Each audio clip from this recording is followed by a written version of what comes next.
The uncertainty principle. और इसका मेरे ख्याल में ज़्यादा बेहतर नाम है कि द जनरलाइज अनसर्टेनिटी प्रिंसिपल, क्योंकि अनसर्टेनिटी प्रिंसिपल दो वेरिएबल के दरम्यान में हम पहले भी देख चुके हैं। और मैं दोबारा याद करवाता चलूँ कि सेकंड चैप्टर में हमारे पास वो पर्टिकुलर केसेस थे और जो कि हम देखते आए हैं कि पोटेंशियल स्पेसिफाई किया, उसके बाद सोल्यूशन देखा हमने। लेकिन यहाँ पे चैप्टर 3 में हमारे पास जनरलाइज केसेस हैं, तो वहाँ पे हम चैप्टर 1 में अनसर्टेनिटी प्रिंसिपल हम देख चुके थे। लेकिन वो जनरलाइज नहीं था। अब हम जो देख रहे हैं वो जनरलाइज अनसर्टेनिटी प्रिंसिपल है। ये था पोजीशन और मोमेंटम में हमारे पास अनसर्टेनिटी प्रिंसिपल। स्टैंडर्ड डेविएशन है हमारे पास पोजीशन मेजरमेंट्स में और मोमेंटम मेजरमेंट्स में, जो कि रिस्ट्रिक्टेड हैं। तो हम देखते हैं कोई भी दो वेरिएबल हैं उसमें अनसर्टेनिटी जो प्रिंसिपल है वो कब होल्ड करता है। तो अभी से मैं एक हिंट दे दूं, अगर आप फॉरियर ट्रांसफॉर्म से फेमिलियर हैं, तो जब भी दो वेरिएबल्स के दरम्यान में दो इसके अ, जैसे आपके पास ऊपर एक्स है या पी एक्स है, दो फंक्शन के दरम्यान में हमारे पास अगर फॉरियर ट्रांसफॉर्म एग्जिस्ट करता हो, तो वो जनरलाइज ये अनसर्टेनिटी प्रिंसिपल से होल्ड करते हैं। ठीक है, वो अनसर्टेनिटी प्रिंसिपल होल्ड करेंगे कि हमारे पास जैसे मोमेंटम और पोजीशन जो है ये आपस में कह लेंगे फोरियर एक दूसरे कॉन्जुगेट्स हैं, और इनके दरम्यान में फोरियर ट्रांसफॉर्म एग्जिस्ट करता है। इसी तरह हमारे पास एनर्जी और टाइम है। तो जो जो ये फॉलो करेंगे, जिनके दिमाग में फोरियर ट्रांसफॉर्म आएंगे, तो एक दूसरे के कॉन्जुगेट वेरिएबल होंगे, वो हमारे पास उनके दिमाग में अनसर्टेनिटी प्रिंसिपल होल्ड करेगा। तो इस लेक्चर का हमारा मकसद ये है कि हम देखें जनरलाइज अनसर्टेनिटी प्रिंसिपल, कोई भी दो ऑपरेटर दें, आप बता सकें कि उसका उसमें अनसर्टेनिटी प्रिंसिपल का एक्सप्रेशन हमारे पास क्या होगा। तो प्रूफ किए जाते हैं और प्रूफ हमारा जनरल होगा, वो एक जनरल वर्जन है। तो कोई भी ऑब्जर्वेबल, जैसे पहले हमारे पास एक्स था, तो कोई भी ऑब्जर्वेबल मैं ए ले रहा हूँ। और याद रहे हमारे पास जो अनसर्टेनिटी है ये सिग्मा क्यू स्टैंडर्ड डेविएशन या ये वेरिएंस है, वो हमारे पास है एक्सपेक्टेशन वैल्यू। और किसकी एक्सपेक्टेशन वैल्यू है? ऑपरेटर की मेजरमेंट की डेविएशन फ्रॉम मीन वैल्यू। ठीक है, ऑपरेटर की मेजरमेंट की जो डेविएशन है मीन वैल्यू से, ऐसा सारा हम इसका स्क्वायर लेते हैं। तो सिग्मा ए स्क्वायर ऑपरेटर ए के लिए हम क्यू की जगह पे ए पुट कर देंगे। तो मेजरमेंट्स क्योंकि हमारे पास ऑब्जर्वेबल ए है, ए माइनस एक्सपेक्टेशन वैल्यू ऑफ ए और होल स्क्वायर है, ये सैंडविच है हमारे पास साई के दरम्यान में। चूंकि ये ऑब्जर्वेबल है और ऑब्जर्वेबल आपको पता है कि वो हर्मिशन होते हैं, तो अगर ये ऑपरेटर को अगर आप दो फॉर्म में लिख लें प्रोडक्ट में, ए ये जो ब्रैकेट में टर्म है स्क्वायर में आप इसको लिख लें दो टर्म में, तो चूंकि ये हर्मिशन है, तो आप खा इसे कैट पे अप्लाई करें या ब्रा पे अप्लाई करें, बात एक ही है।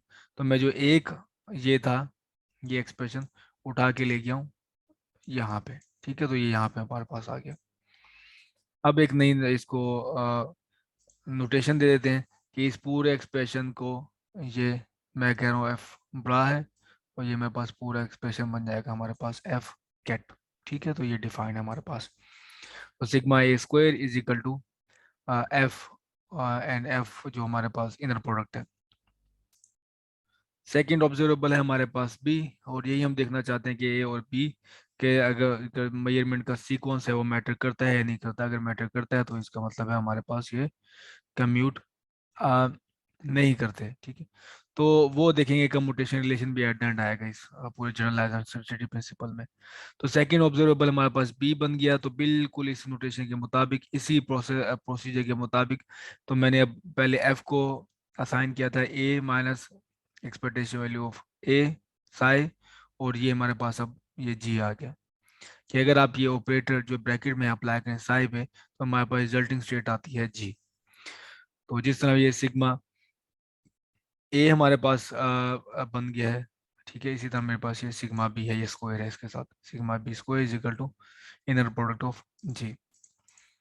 अब आ जाए श्वार्ट्ज इनइक्वालिटी। तो श्वार्ट्ज इनइक्वालिटी हमें ये कहती है कि आप इनर प्रोडक्ट लें एफ का, पहले भी हम इसको देख चुके हैं, और साथ इनर प्रोडक्ट लें जी का, वो हमेशा ग्रेटर देन इक्वल टू होगा इनके एफ ऑफ जी के इनर प्रोडक्ट के स्क्वायर मॉडुलस के। ठीक, तो ये देखें कि हमारे पास ये एफ ऑफ एफ ये है, और जी ऑफ जी हमारे पास ये है। वो किसी भी कॉम्प्लेक्स नंबर के लिए रिलेशन होल्ड करता है कि अगर आप पूरे कॉम्प्लेक्स नंबर का स्क्वायर मॉडुलस लें जिसमें रियल पार्ट भी है इमेजिनरी पार्ट भी है, वो हमेशा ग्रेटर देन इक्वल टू होता है इमेजिनरी पार्ट के स्क्वायर के। ठीक है। अब ये इक्वालिटी कब होल्ड करेगी? ये इक्वालिटी होल्ड करेगी जब हमारे पास सिर्फ जेड में इमेजिनरी पार्ट होगा, जेड टोटली इमेजिनरी नंबर होगा, तो तब ये इक्वालिटी होल्ड करती है, अदरवाइज ये हमारे पास ग्रेटर देन होगा। इधर से आप डायरेक्ट इमेजिनरी नंबर कैसे ले सकते हैं जेड से? वो ये एक्सप्रेशन है कि ये एक्सप्रेशन हमें सिर्फ जेड में से इमेजिनरी पार्ट ही देगा। वो कैसे? तो z का जनरल एक्सप्रेशन लिखा है a प्लस एयोटा बी। ए हमारे पास रियल पार्ट है, बी हमारे पास इमेजिनरी पार्ट है, तो इसका कॉन्जुगेट आ जाएगा a माइनस एयोटा बी। अब अगर आप इन दोनों को सब्ट्रैक्ट करें तो आप देख सकते हैं कि a और a कैंसिल आउट हो जाएंगे, जबकि आयोटा बी और प्लस आयोटा बी ये ऐड हो जाएंगे, तो टू आयोटा बी बन गया, टू आयोटा कैंसिल, हमारे पास एग्जैक्टली भी आ गया। तो z का किसी कॉम्प्लेक्स नंबर का सिर्फ इमेजिनरी पार्ट लेने के लिए हमारे पास ये एक्सप्रेशन होता है। तो अब हम इसको यूज करेंगे। अब z हमारा इस केस में हमारा क्या है? वो है ये ये हमारा z है, क्योंकि इनर प्रोडक्ट का रिजल्ट एक कॉम्प्लेक्स नंबर होता है। आउटर प्रोडक्ट हमारे पास ऑपरेटर होता है, इनर प्रोडक्ट हमारे पास एक हमेशा एक कॉम्प्लेक्स नंबर होता है। तो इस एफ ऑफ जी को मैं एफ और जी को जो इनर प्रोडक्ट है इसको मैं कह रहा हूँ z। तो इसी तरह आप पुट कर दें यहाँ पे इस एक्सप्रेशन में ये जो इमेजिनरी नंबर है, इमेजिनरी पार्ट है, इसकी जगह पे पुट कर दें ये एक्सप्रेशन, तो ये बन गया z और ये है z कॉन्जुगेट। ठीक। अब हमने ये दो एक्सप्रेशन जो है एवेल्युएट करने हैं, ये वाला और ये, और हमारे पास रिजल्टिंग फॉर्म आ जाएगी जो हम ड्राइव करना चाहते हैं। तो एवेल्युएट करते हैं पहले f और g का इनर प्रोडक्ट। तो इस जगह पे हमारे पास f की वैल्यू आ गई पूरी, और यहाँ पे हमारे पास g है, तो ये पूरा g आ गया। अब मैंने वही हर्मिशन कॉन्जुगेट की डेफिनेशन अप्लाई करनी है, तो यहाँ से ये ऑपरेटर उठा के मैं b के साथ रख देता हूँ, तो ये आ गया। ठीक। अब 1 by 1 को मल्टीप्लाई कर लेते हैं, तो दो दो टू टू टर्म की ब्रैकेट है, तो हमारे पास आ जाएंगी 4 टर्म्स।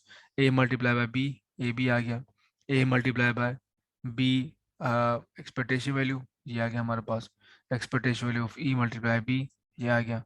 और एक्सपेक्टेशन वैल्यू ऑफ a और b, हमारे पास ये रिजल्ट आ गया। ठीक है, और माइनस माइनस प्लस हो जाएंगे।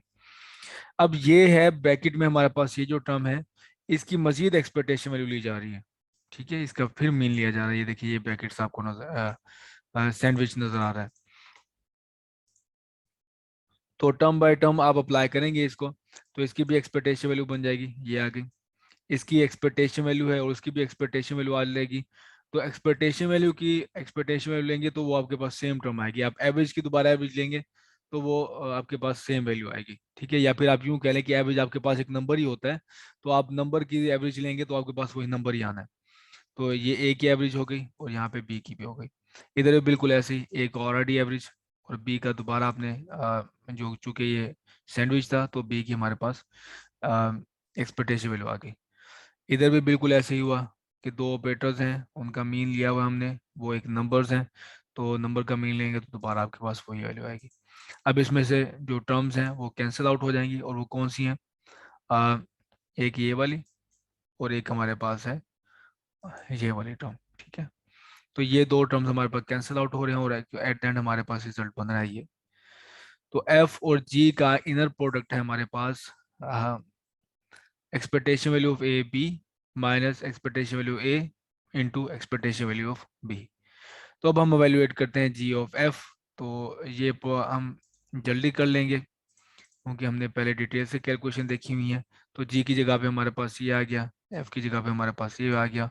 तो अगेन ये पूरे ऑपरेटर को जो ब्रैकेट में उठा के मैं इधर ले आऊँगा, चूँकि ये हर्मिशन है। तो टर्म बाय टर्म मल्टीप्लाई करेंगे और इसी तरह दो टर्म कैंसिल आउट हो जाएंगे और हमारे पास रिजल्टिंग एक्सप्रेशन आ जाएगा ये B O B A expectation value minus expectation value of A and expectation value of B. तो अब हमें चाहिए इन दोनों का डिफरेंस। तो दोनों का डिफरेंस लेंगे तो आप देखेंगे ये जो टर्म है एग्जैक्टली सेम है, दोनों टर्म एग्जैक्टली सेम है। तो ये हमारे पास हो जाएगा 0, और जबकि ए बी आ गया पहले और बाद में है बी ए की एक्सपेक्टेशन वैल्यू। तो ये जो ऑर्डर है हमारे पास ए बी माइनस बी ए, आपको पता है ये होता है हमारे पास कम्यूटेटर। ठीक है, तो कम्यूटेटर हमारे पास होते यही है, ए बी माइनस बी ए। तो ये दोनों एक्सपेक्टेशन वैल्यू में थी, तो एक्सपेक्टेशन वैल्यू दोनों पे ले ली, दरम्यान में लिख दिया हमने इनका कम्यूटेटर। अगर आप इसको ओपन करें तो इसी की जगह पे हमारे पास ये दो एक्सप्रेशन आ जाएंगे, और इनकी अलग अलग एक्सपेक्टेशन जब लेंगे तो A B minus B A individual expectation value, तो बिल्कुल सेम एक्सप्रेशन जिसको हमने कॉम्पैक्ट फॉर्म में लिखा। अब ये जो रिजल्ट है दोबारा पुट कर देते हैं यहाँ पे, तो ये रिजल्ट हमारे पास आ गया।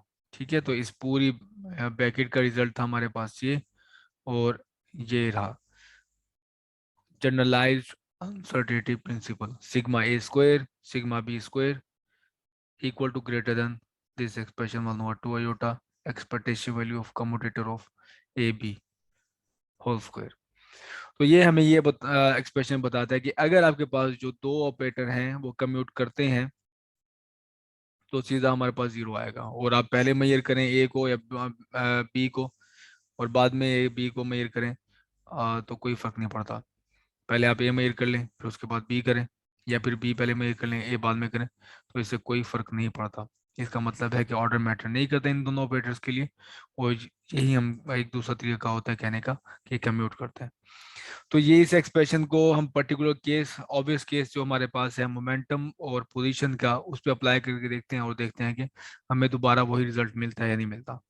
तो ए को मैंने इमेजिन किया एक्स, और बी को इमेजिन किया हमने एच कट और आयोटा डी और डी एक्स, जो कि है मोमेंटम ऑपरेटर।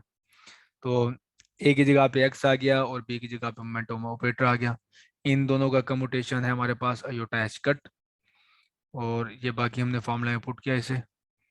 और एक्स और पी का अगर आप वो लें एक्सपेक्टेशन वैल्यू लें तो इसका रिजल्ट हम आयोटा एच कट है, तो आयोटा एच कट की आप एक्सपेक्टेशन वैल्यू लोगे तो एग्जैक्टली आयोटा एच कट ही आएगा। तो आयोटा आयोटा कैंसिल, और आपके पास एट दैन ये टर्म है। इसका आप लेंगे स्क्वायर दोनों तरफ, तो ये बन जाएगा sigma X into sigma P greater than equal to H cut over two. तो जो शुरू में हमने एक्सप्रेशन देखा था और पहले जो हम अनसर्टेनिटी प्रिंसिपल जिससे हम वाकिफ हैं वो बिल्कुल यही है।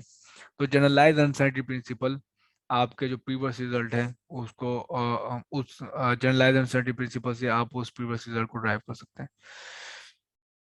तो जो एसेंस है इस डेरिवेशन का वो ये है कि हमें ये बताता है कि अगर आपके पास जो दो ऑपरेटर्स हैं वो कम्यूट नहीं करते, मतलब उनका ऑर्डर है, देखिए हमारे पास ए और बी बेसिकली है क्या, ए बी और माइनस बी है, सिर्फ ऑर्डर चेंज है और कुछ भी नहीं है।